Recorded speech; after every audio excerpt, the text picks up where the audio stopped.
Hey, what's going on, everybody? Movie Fam here, and yeah, I'm here for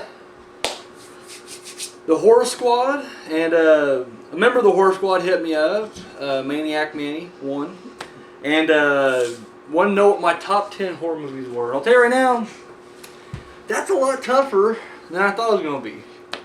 If you guys have ever seen my other videos, any of my reviews, I'll be reviewing something like, it's definitely in my top 10, but I've probably said that like 30 times, because whenever I broke out, like all the movies I really love, top 10 worthy movies, it's ridiculous. So real quick, what I'm going to do is, because I think what I need to say is this, I think on any given day, any of these movies I'm going to show you could pop back up in the top 10. Like any of these movies that I watch, if I just watch any of these movies, like I said, on any given day, they will definitely pop up in my top 10. And because they are great movies. These are 5-star fucking movies right here. These are just brilliant movies. But they just didn't quite make the cut this time. Like right now, my mood, my feeling I'm having right now, they just didn't make it. Don't mean they're less of films, you know. So I just want to kind of show you guys just movies that, you know, definitely were in the running. That had some deep consideration. A few more than I thought, actually.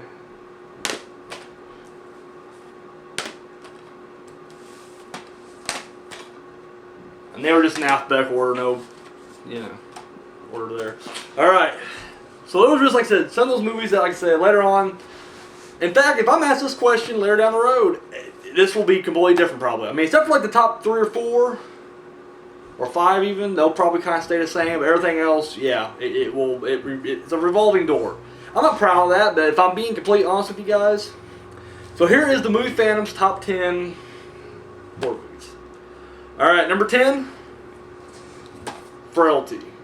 Almost didn't make the cut, and just the more I thought about it when I had it in my hand, I was like, you know what? I fucking love this movie.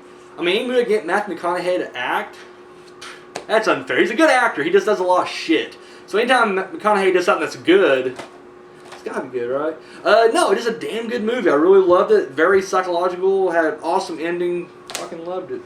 This movie almost didn't make a cut either because I was just so like, am I being overly biased? I'm like, fuck it, that's what top 10 is if you really love something. And here it is, From Dusk Till Dawn, number 9. Dude, this is a badass fucking movie. I mean, come on. Clooney and Tarantino tearing it up as the Gecko Brothers.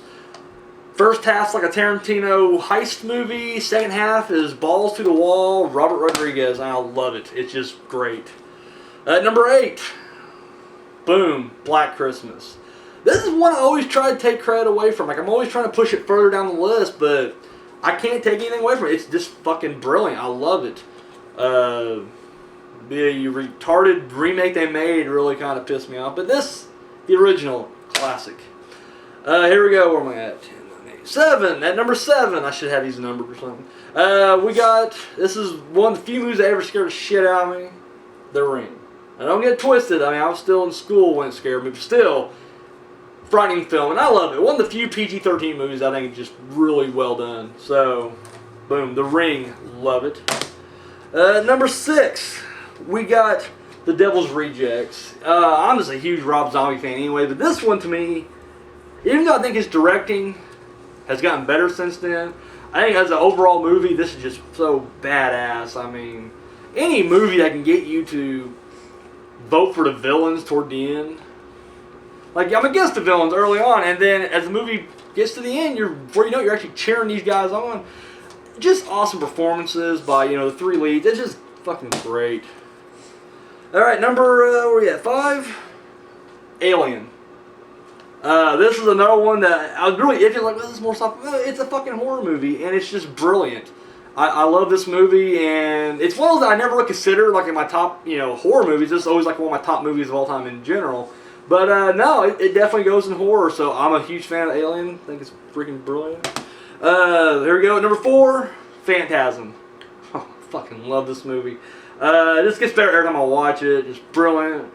I know I've already said this like a gajillion times. I'll say a gajillion and one time. There's my Don Coscarelli signature right there. Oh, yeah. Awesome.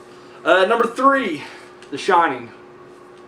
You can't beat Jack. So I'm going to say you just can't beat Jack. And Jack and Kubrick team up. with some shit from Stephen King, it hit the fan in an awesome way. At number 2, Night of the Living Dead. Just the original. I fell in love with this movie when I first watched it. Even though like I watched it very late, because most movies had like the little, I mean, especially when I was watching horror movies, I mean, they always had those movies that just, the endings that always like twist, or the open endings where the killer ain't dead yet. I get that. But there's still like a sense of like it's okay. This just had the most depressing, downbeat ending ever when I was a kid. Like I was just like, and I would catch myself like trying to like warn the guy, like, dude, just stay down. Just fucking pretend like you're down on the ground and I don't know, just stay down. But still, brilliant fucking movie. Love it. And this should be no surprise to anybody who's ever seen my show. Number 1 movie of all time, horror. Sorry, number 1 horror movie of all time is Halloween. It doesn't get any better than that. So yes, there you go. There's my top 10, and yeah, the movie fam. I'll catch you later.